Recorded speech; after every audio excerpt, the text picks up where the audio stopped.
He doesn't. Hello, how y'all doing? Good, Rampage. How you doing? I'm okay. Good. You all set? I hope so. It's almost over.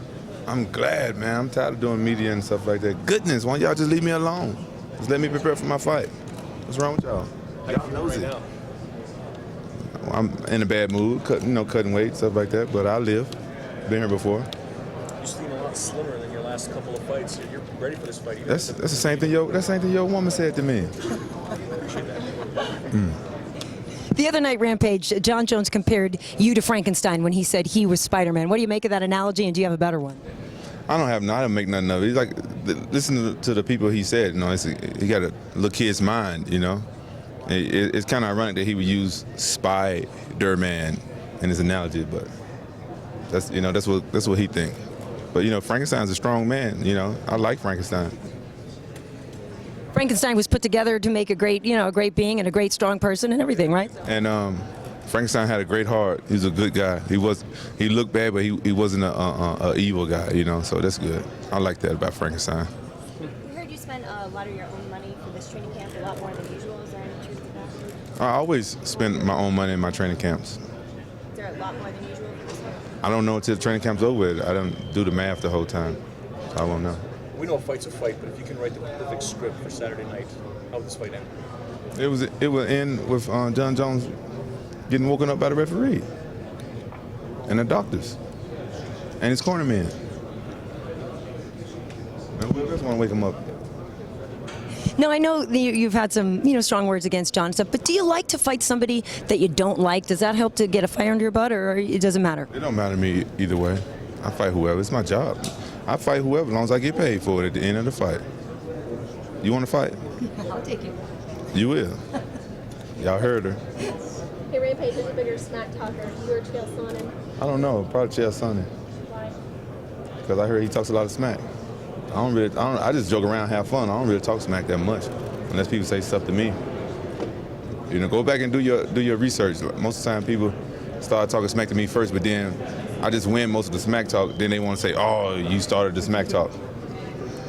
But I really don't start them. I just finish them. But I heard Chael Sonnen pretty good at talking smack, though. I asked Dana if you would be a more valuable champion to him, and he kind of deferred, didn't want to say so. But do you think you would be? I don't know. I didn't think about that. I don't know. I feel like I'm pretty entertaining, but the UFC, I can basically tell that they don't care whether I'm champion or not. They can still make money off of me. So. Why are you so comfortable? I don't know, probably because I don't give a damn what people think about me. I'm just going to say and do whatever I want. And a lot of times you get good stuff out of that. And then you get bad stuff out of it too, which is good for press too, sometimes. Who do you want to silence more? The bookies, the critics, the fans that are giving you no shot in this fight? I don't care about them. That's the last thing on my mind. I don't care less. People always count me out. That's when I do better. Look at my fights where I was supposed to win. Sometimes I lose or not even do that good. It just motivates me more when I'm the underdog. I don't know why. I don't want to get overly strategic, but how important is fighting Jon Jones in the pocket with the way you throw your left and right hooks? You said what? I don't want to get too strategic, but how important is it to fight Jon Jones inside the pocket to get inside past his reach, the way you throw your knockout punches? Well, when somebody's taller than you, it only makes sense that you want to get close to him. But at the same time, you get close to Jon, he can take you down. So it's one of those things. How do you feel about UFC going back to Japan? I really want to be on that card no matter what happens this weekend. I'm looking forward to fighting in front of the Japanese fans. I honestly have to say the Japanese fans got other fans beat hands down. Those guys, they're quiet while you're fighting so you can hear your corner men. They're very respectful. They don't hold a microphone so close to your face when they interview you. Those guys are really good. If you win, you'll get a shot at, or Rashad will get a shot at you because he's next in line for the title. How you feeling about that? Honestly, I wasn't impressed with the way Rashad fought me last time. I'd rather fight Shogun in Japan. I think the Japanese fans would rather see that fight than Rashad. Nothing against Rashad, but if I was Mr. T and I was in England right now doing a Snickers commercial, I would tell Rashad to get some nuts. There's actually a lot of pride, no pun intended, though, about you guys that were in that organization. Do you feel that there's something that you want to represent as a former pride fighter here in the UFC?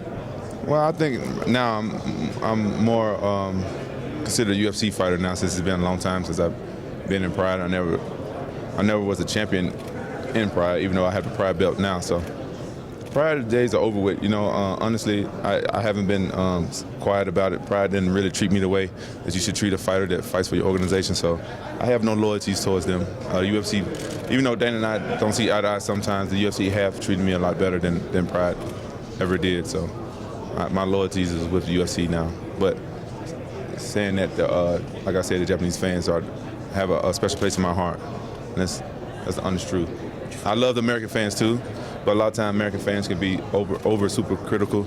Maybe the Japanese fans are the same way. I just don't understand them. But you know, they have that going for them. Would you find it strange or ironic?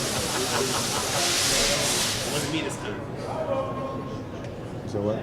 Would you find it strange or ironic if you'd be able to defend the UFC belt in Japan after all that happened when the UFC bought Pride and the company went down, sort of thing? Yeah, that would be strange and ironic at the same time. It'd be strange-ronic if that happens. Do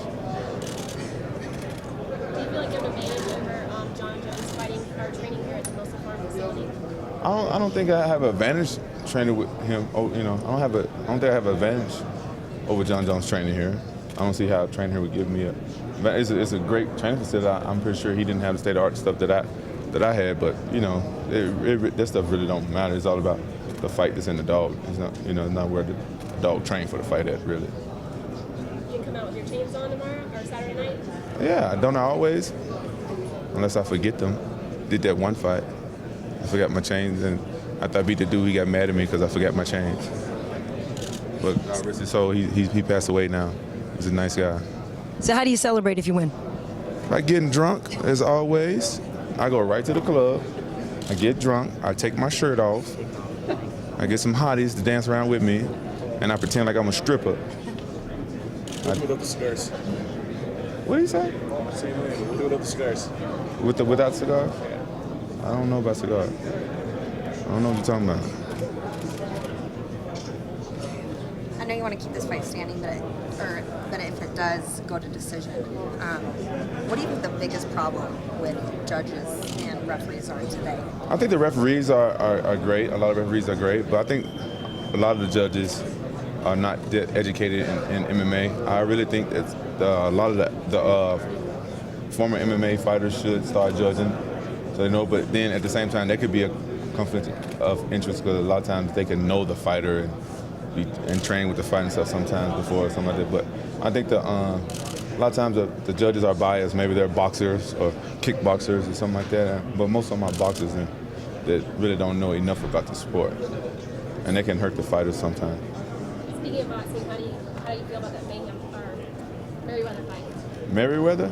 Or Mayweather. Oh. Merriweather. I don't even know Merriweather.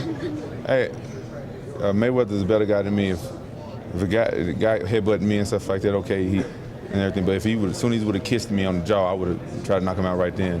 You don't kiss another man in a fight. The kid already apologized 2 or 3 times, so he's protect himself at all time.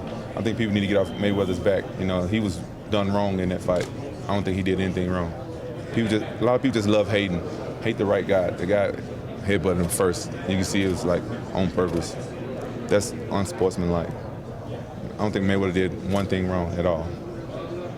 You want to kiss a guy while you fighting? And think about it. When you're a fighter, your mind is different, and this guy's kissing on you. Think about that. Think about that for a second. I guess everybody ain't me. I would have hit him in his mouth soon as he tried to kiss me the first time. Good. Thank you, sir. Thank you. Have a good day. Good luck. Thanks a lot.